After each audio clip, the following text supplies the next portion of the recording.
Hey, I'm Ryan Reynolds. At Mint Mobile, we like to do the opposite of what Big Wireless does. They charge you a lot, we charge you a little. So naturally, when they announced they'd be raising their prices due to inflation, we decided to deflate our prices due to not hating you. That's right. We're cutting the price of Mint Unlimited from $30 a month to just $15 a month. Give it a try at mintmobile.com/switch. $45 upfront payment equivalent to $15 per month. New customers on first 3-month plan only. Taxes and fees extra. Speed slower above 40 gigabytes. See details.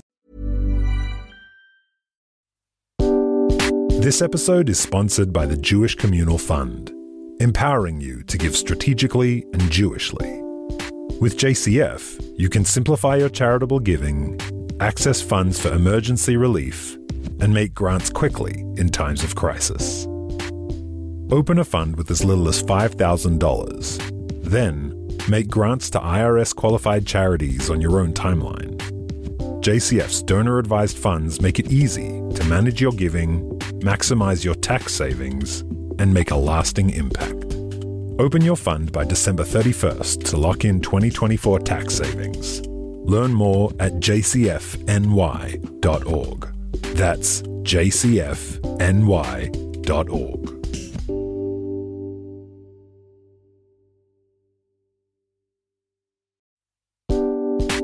Ever ponder the age-old question, how do you mend a broken heart? Well, Hadassah doctors do it every day, literally, with groundbreaking methods and cutting-edge technology. Tune in each month to the Hadassah On Call podcast as we take you behind the scenes at Hadassah's hospitals in Jerusalem, where medical pioneers create life-saving treatments. Meet oncologists discovering new ways to treat cancer, surgeons using new software and implants for severe spinal injuries, immunologists working on replacing the EpiPen, and more healthcare superheroes. You'll also get tips for staying healthy and hear stories of patients whose lives have been transformed. Ready to be inspired? Search for Hadassah On Call wherever you get your podcasts.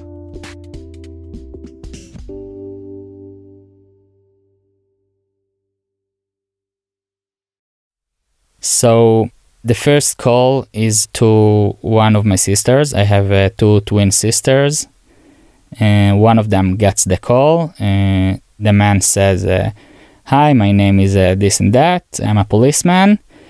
Do you know why I have Yuval's stuff here at the station?" And she's saying, "No, I don't." And he was like, "Oh, okay, sorry, hang on." And he hangs up. Hey, I'm Ishi Harman, and this is Israel's Story. As you know, we're continuing our Wartime Diaries series, which is an attempt to collect slivers of life during these seemingly endless days of war.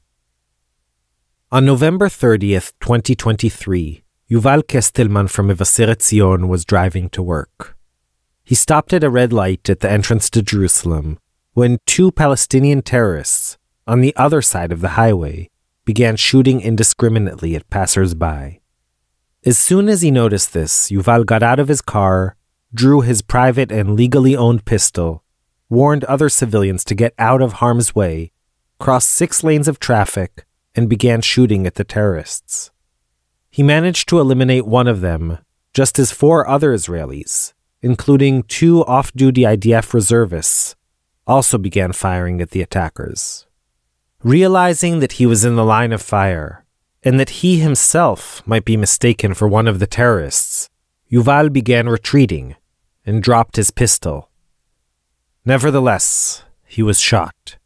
He fell to the ground, raised his arms up in the air, yelled out that he was an Israeli, opened his jacket to show he wasn't wearing an explosive device, and even tossed over his wallet, which contained his Israeli ID card. Still, one of the 2 reservists, Aviad Farija, shot again, doing what's called a vidu hariga, which means confirming that a suspect is indeed dead. Yuval was taken to the hospital and succumbed to his wounds later that evening, a day before what would have been his 38th birthday. Though it was initially believed that Yuval, alongside the 3 other Israeli casualties of the attack, had been killed by the terrorists, video footage of the event soon emerged, showing that it was likely Farija, the reservist, who had fired the fatal bullets.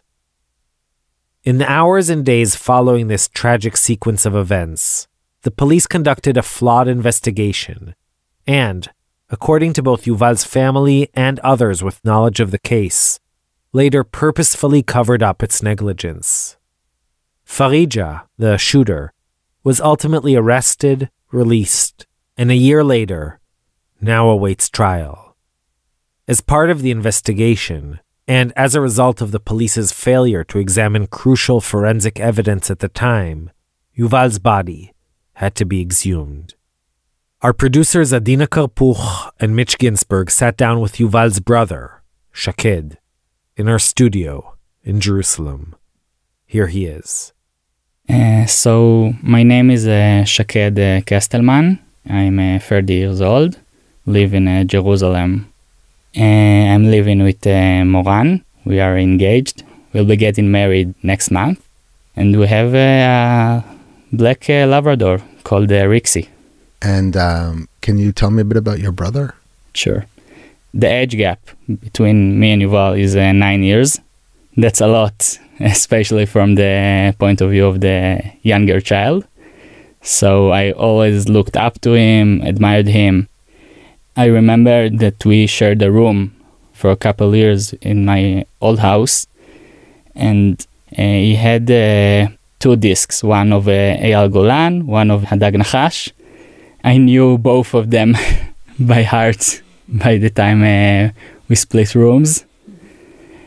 He was kind of, I think I'm allowed to say, a chubby child. But then when he was around 15, he decided that he wants to get in shape, and he started to train.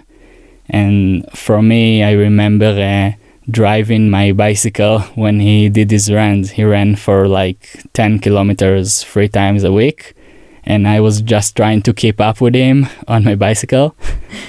And so when Yuval was 16 years old, he went to a pre-police academy for religious high schoolers. After that, he was recruited to the border police and served in Jerusalem for 3 years.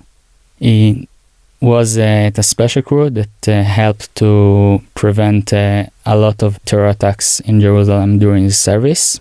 And after his service, he entered the police.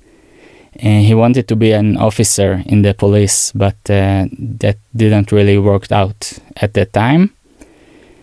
So he left the police and went to the Customer Protection Authority in Jerusalem. He became the manager of the Jerusalem district. Like, in his nature, Yuval was taking everything that he does very seriously. And then he decided about 4 years ago that he wants to get to law school. He felt that it would help him in his work. And he did it while doing a full-time job. So that was like a couple years that we barely saw him. Like, he would come to holidays and stuff, but he was really, really busy working at the morning and learning at evening. And when he finished law school, he did his internship at the Civil Service Commission. And he was supposed to get back to his old job, but they liked him there so much that the Civil Service Commission has this kind of power, so they made sure that he stayed with them. Can you take us back to the morning of November 30th, 2023? So after the 7th of October, Yuval was recruited to his reserve unit. He did a couple weeks at his units, and then he got back for a couple weeks to work at the commission. At the day of what happened, we in the family actually thought that Yuval is going to his reserve unit. So when we heard the news about the terror attack, my mom sent me a WhatsApp to ask if I'm okay, because I work in Jerusalem. And she didn't ask Yuval because she thought that he's in the army. So what happened, there was 2 terrorists that came with a car. They stopped right after the hitchhiking station at the exit of Jerusalem. And Yuval was driving into the city. So he was like in the 6th lane farther away from their car. And when he heard the shooting, they were already out of the car and in the station. It's an open space. So obviously a lot of people ran away. And there were some cars that turned around. Yuval could just continue to drive farther from the shooting. He could have stayed in a car. He could got out and run away like others did. But that just wasn't the kind of person that he is. He ran towards the scene, to the attackers.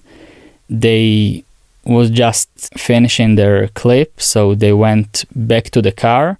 We now know that they had many more guns and ammunition in their car, and their plan was to continue on Road 1 to other bus stops. So Yuval got to them just when they entered the car.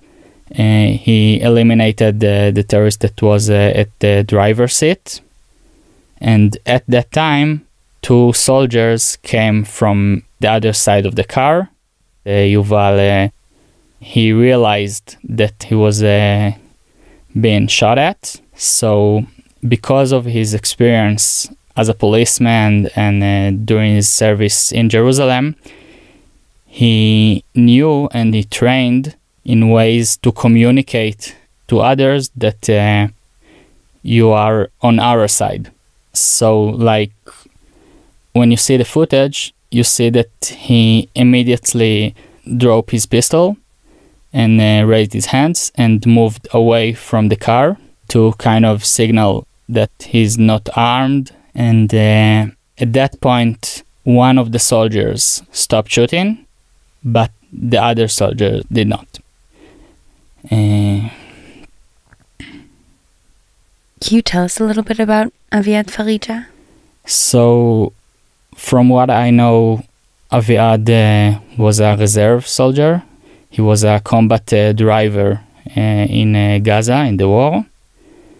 He was on his way to his unit at this day, like an hour after what happened. Aviad did an interview. תראו את השיחה עם החייל שחיסל את המחבלים, אביעד פריג'ה, אותו נער גבעות שדיברתי איתו הערב. בבקשה. אביעד? כן. And the interviewer is asking him if he did what's called in Hebrew וידוא הריגה. עשיתם וידוא הריגה? כן, ירינו עד שהם נפלו. Meaning, did you make sure that the suspect is dead? And he's saying, yes, we shot him till they dropped down. טוב, יישר כוח גדול, ברוך תהיה. תודה על מה שאתה עושה למען עם ישראל.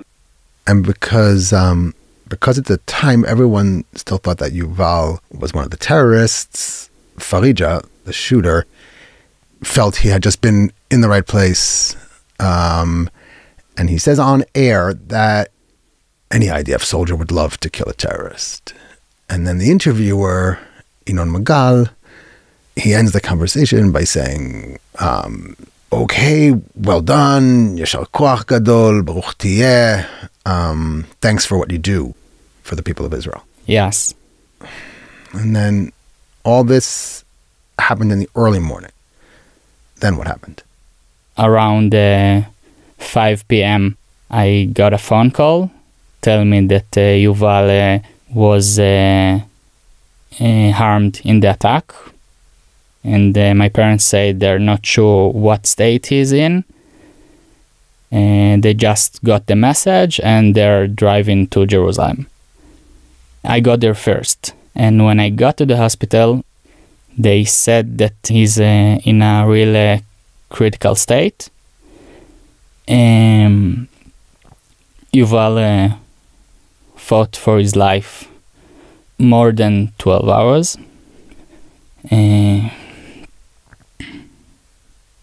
A couple minutes before they told us that the doctors did everything that they can and Yuval is about to pass from this world, I saw the video on Twitter.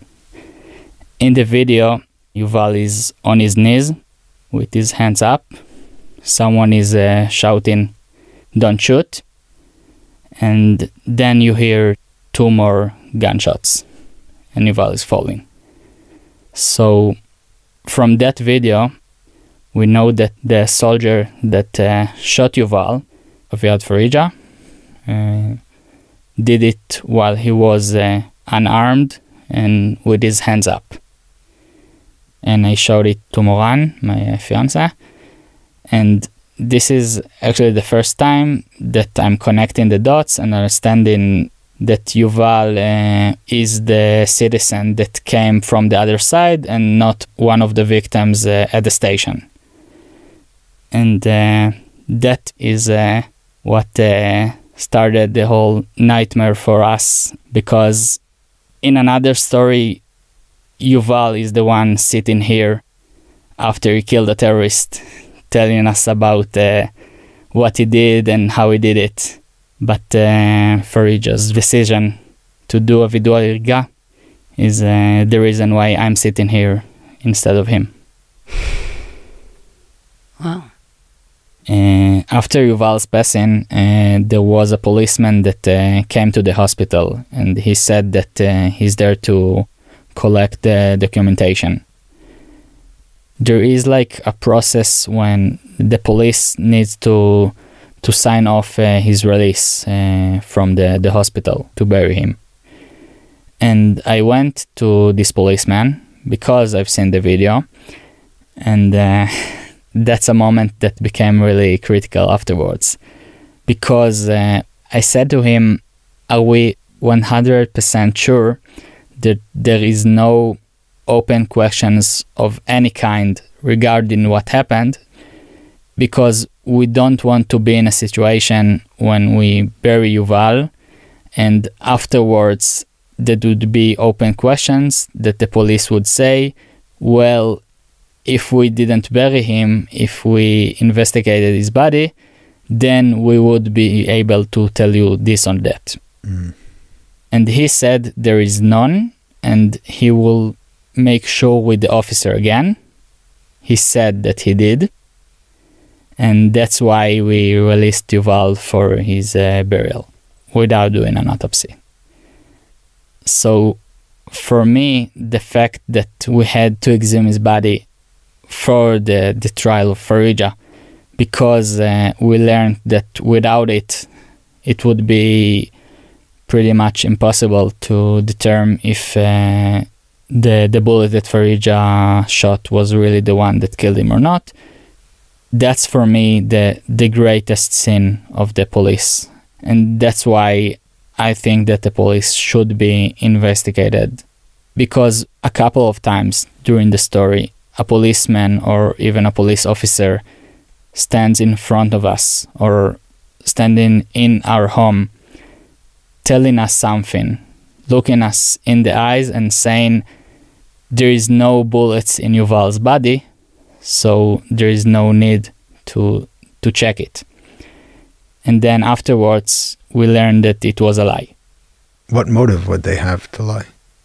We think that some police officers might have deliberately sabotaged the investigation of what happened, maybe to cover for themselves, maybe to push some agenda that came from higher places. I don't know. But the fact that they lied to us in such manner on something that's not even really hurting the police in any way, that's something that must be looked into. Is it a crisis of faith that you feel in terms of the police? For me personally, I was always trying to believe that in its core, the system wants to do good. Like, no one is going to be a policeman to beat up people with a license. They go there. It's a hard job. So if you go to be a policeman, you do it because you care and because you want to make Israel a better place. But I think somewhere down the road, the priorities got mixed up. It's very sad to say, but when I see a policeman at the street, I'm not feeling protected as I used to be. I'm like looking at the side of my eye to make sure that he's not looking on me from the wrong reasons or anything like that. Like, I just don't trust the police as good as I used to. So meanwhile, Aviad Farija is going to be tried. What do you think happened there? One of the things that was brought up by different people at the press and such was that Aviad was a settler. Me personally, I don't think that has much to do with what he did, because in my belief, the reason that Aviad did what he did was because he thinks that a terrorist should be shot at the spot without trial. I don't think that if Aviad would know that Yuval is a Jew, he would shoot him. He shot him because he thought that he's a terrorist, but he still did it while the so-called terrorist was raising his hands. And the problem is with this belief that you must kill a terrorist on the spot without trial, and not that the person believing that is from Ramat Gan or from a settlement. For me, you do justice through court and not at the scene. And when I heard people talking about like, no, that's what you're supposed to do. You're supposed to kill him right there and then. I was thinking to myself, that's the way my brother got killed, because of something like that. And a lot of really high-ranked in the police and in the army said loud and clear that that's not the way that Israel is doing those things. We are not shooting people that are raising their hands. We're not shooting people without a trial. After the attacker is neutralized, that's when we stop. But there were a couple of public figures that refused to say it and are refusing to say it up to this day. And one of them is the Minister of the Police and Public Security, Minister Itamar Ben-Gvir, who talked to my father 3 or 4 days after Yuval's passing. And it was a very difficult conversation. My father felt that Minister Ben-Gvir was trying to put question marks in the wrong positions. Are you sure that Yuval was at the right place? Something like that. Like, he didn't make a mistake of coming from where he came. How was Farija could tell the difference? Stuff that was very hard for my father to hear. And almost like a spokesperson for Farija rather than a minister of police. It kind of felt like that, yes. And my father is volunteering in the police for like more than 20 years now, and is also carrying a personal pistol. And my father said to Minister Ben-Gvir, look, you could hand out thousands of guns. It won't matter if there is no professionalism, if people would be afraid to draw their weapon because they are afraid that what happened to Yuval would happen to them too. So even from this point of view, if you think that personal weapon is a part of what we need to do here in Israel, you have to make sure that the people that are holding these weapons know what they're doing and have the right training and the right mindset that they are not doing what Farija did. Because it should be said that Farija did it with a weapon from the army, but he have a personal gun. So it could happen the exact same way, even if you weren't a soldier at the time. So I believe that the only reason that Yuval is not sitting here right now is because we normalized the use of the term vidu hariga, meaning killing terrorists on the spot without trial, and the fact that it's something that you can say on live TV and call for during election and say that if I will be elected, you will be able to do vidu hariga. So if we normalize this state, we are paying by our own people. The people that try to jump and save lives will be the one that will be hurt. Like, I was thinking about getting a license from a personal weapon, and now I'm sorry to say, but I'm not sure that I want it anymore because of the environment that's been created right now in Israel. What would justice for Yuval look like? So for me, justice for Yuval would involve, obviously, the prosecution of Aviad Farija. He acted wrong, and we are a state of law, so there is a price to pay when you do something like that. Even after the 7th of October, even if you're a soldier, even if it was right after a terror attack, you still shot a man raising his hands, and there is a price to pay for that. And I would say even something a bit radical, and I would like to emphasize this is not my personal opinion, but if the public in Israel believes that a terrorist that tried or succeeded in killing Israelis should have a death penalty, it's okay for a state to make a decision like that, but you still have to do it in court after trial, and not like that. Mm-hmm. Have you had any contact with Farija?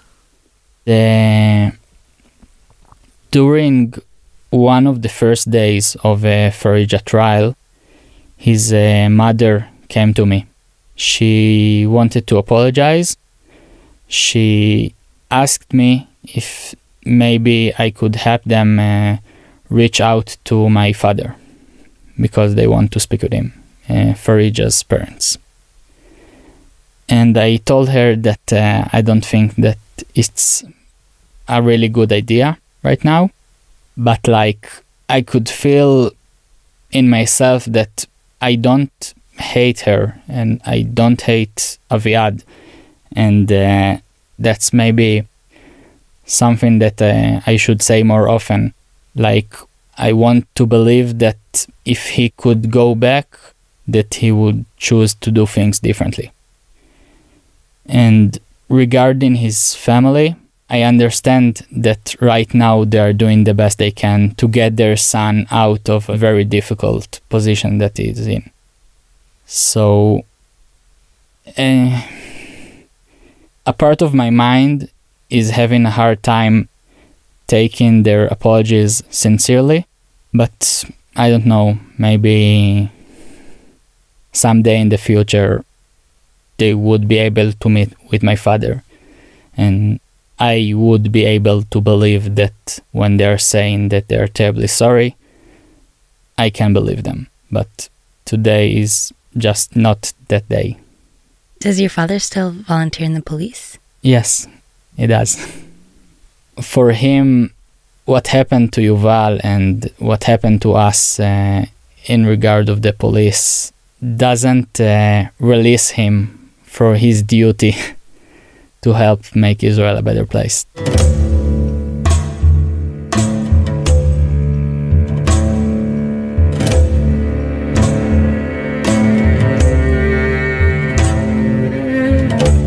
Karma, police, arrest this man. He talks in maths. He passes like a fridge, is like a dit on radio.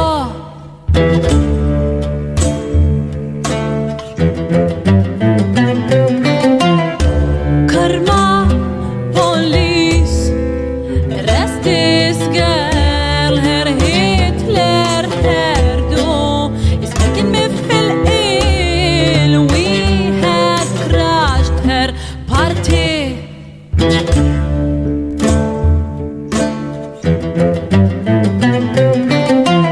This is what you get. This is what you get.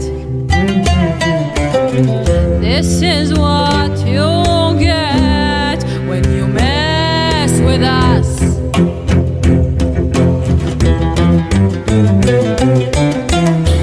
Karma, police, I've given all I can. It's not enough. I've given all I can. We still on the payroll.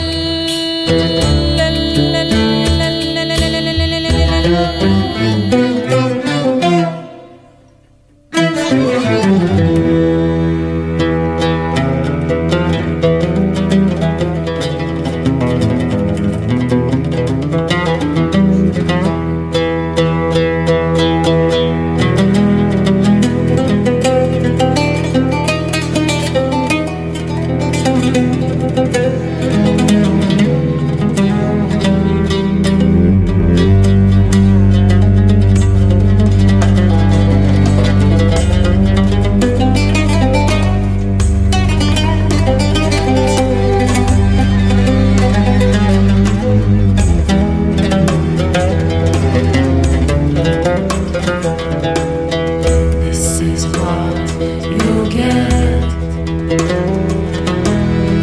This is what you get. This is what you get when you mess with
You know, as a busy mom, there are a few ways you can build strong muscles.